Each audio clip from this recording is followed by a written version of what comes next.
O dom do livre-arbítrio, conquanto seja uma bênção inefável, comporta em si o seu contraditório, como tudo na vida, a partir da ideia de Simone Weil, de tudo o que se pensa deve ser repensado pelo seu contrário, e enseja o risco de não se chegar a uma lei universal única, a partir da qual todas as mentes teriam a orientação segura da unicamente perfeita do universo, a mente divina. Neste ramo de coisas, a queda do homem destruiu a unidade de pensamento coerente com a mente de Deus e fez com que a humanidade se desorientasse em 1000 caminhos distintos e perigosos, contribuindo para ocultar ou confundir o único caminho seguro, o caminho da orientação divina.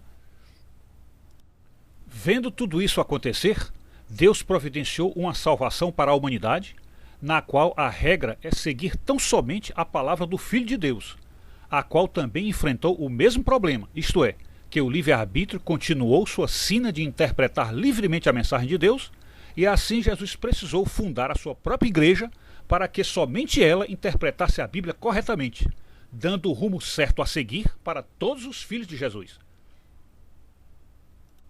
Isto leva à dedução lógica de que somente a orientação da igreja é segura, e somente ela é capaz de determinar, no meio das 1001 interpretações permitidas pelo texto bíblico, aquela que corresponde à vontade de Deus para a humanidade.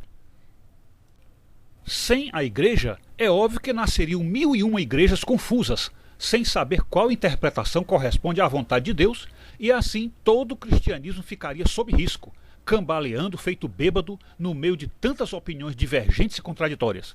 Este vídeo fala sobre isso e aponta a única verdade salvadora na Terra, a saber, somente o segmento da Igreja Católica traz a segurança de apontar o único caminho construído para o cristianismo.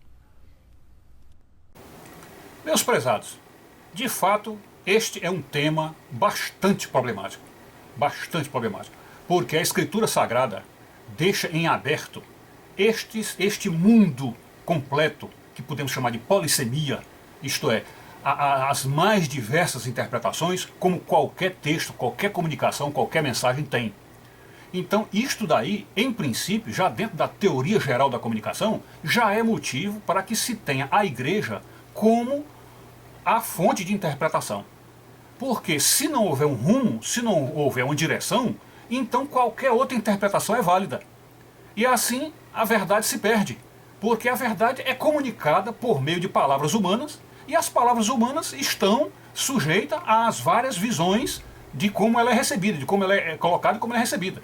Então está certíssima a igreja quando estabelece este valor intrínseco dela na interpretação da Escritura, de ela ser exclusiva na interpretação da Escritura, porque se não for assim, qualquer, vamos dizer, vento de doutrina, qualquer assopro que vier por aí, vai ensinar uma outra visão e, portanto, se perde a unidade da revelação.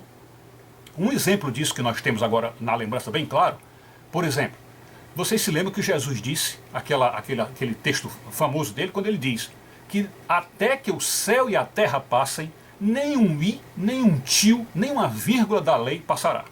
Ora, se você quiser entender isto da forma como Jesus disse, e ele próprio cumpriu isso na sua vida ao ponto de, para não deixar de cumprir essa pequena vírgula na lei, ele chegou ao ponto de ser batizado por João Batista e explicou, não, é necessário que cumpramos isto. Isto é, ele mostrou na vida dele que estava no mundo para cumprir os mínimos detalhes da lei. Então há necessidade disto. Portanto, não é um texto que a gente pode descartar dizendo que não vale esse texto. Vale, o texto vale. Então, até que o céu e a terra passem, nem um i, nem uma vírgula da lei passarão. Pois bem, se isto aí é verdade e o próprio Cristo cumpriu, e o Velho Testamento diz que nós deveríamos guardar o sábado, porque o sábado na tradição, é o dia em que o Senhor descansou, lá desde o livro do Gênesis, e portanto é o dia de descanso dos cristãos, aliás, o dia de descanso dos judeus, que é o povo eleito. Então o que é que deveria ser hoje? Os cristãos deveriam guardar o sábado, por esta norma de Jesus de cumprir todos os mínimos detalhes da lei. Então o cristão deveria guardar o sábado. Entretanto, os cristãos guardam o domingo. Os cristãos guardam o domingo. Por que isto? Por que guardamos o domingo? Aí é que entra o papel da igreja. A igreja percebendo que o evento maior da história, maior do que o Gênesis, maior do que a criação, maior do que a queda do homem, maior do que a volta de Cristo, maior do que qualquer coisa, foi o sacrifício de Jesus na cruz e a ressurreição ao terceiro dia. E esta ressurreição se deu em qual dia da semana? Se deu no primeiro dia da semana. O primeiro dia da semana se chama domingo. Então a igreja, percebendo que, em comparação com o sábado, que representa o dia de descanso do Senhor na velha lei, e vendo que o domingo é o dia da nova criação, a criação feita em Jesus pela ressurreição, então este é o dia que os cristãos devem dedicar a Deus como descanso do Senhor. Então, com isso, vocês percebem, eu estou citando apenas este exemplo da guarda do sábado, para mostrar para vocês a importância da igreja, a importância da interpretação da igreja e como nós temos que ter a igreja como nosso rumo, nossa bússola, para seguir a interpretação dela. Porque vocês sabem que entre os cristãos, até mesmo entre os cristãos, existem grupos que ainda guardam o sábado, como é o caso dos adventistas, e conhecemos também um outro grupo chamado os sabatistas, os batistas do sétimo dia. Então nós sabemos que há pessoas assim. E a rigor entre aspas, eles não estariam errados, porque se Jesus disse que nenhum i, nenhuma vírgula da lei passará, então evidentemente alguém poderia guardar o sábado.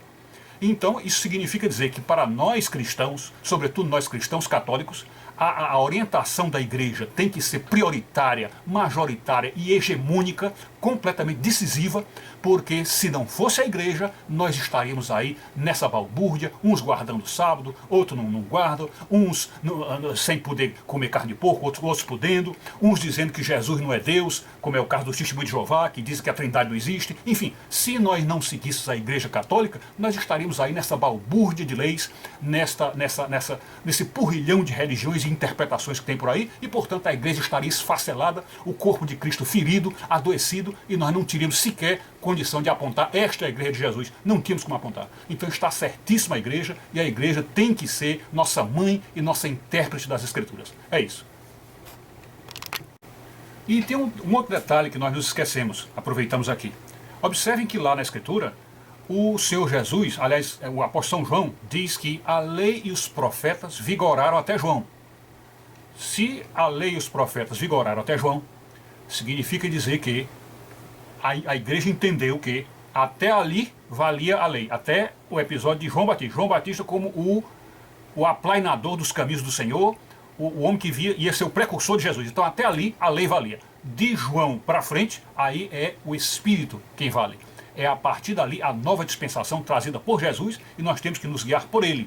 E aí valem aquelas regras que São Paulo diz, olha, a nossa fé não consiste em comida, nem bebida, nem lua nova, nem cerimônias, nada disso. É como se a partir dali o cerimonialismo judaico, as leis judaicas tivessem sido abolidas para nós e nós passamos a viver no regime do Espírito. Então a igreja entendeu isso e, portanto, a questão do domingo se inclui aí. Pois bem, mas observe como, se a escritura for deixada ao pé da letra, for deixada solta por qualquer um, como pode haver confusões das mais diversas.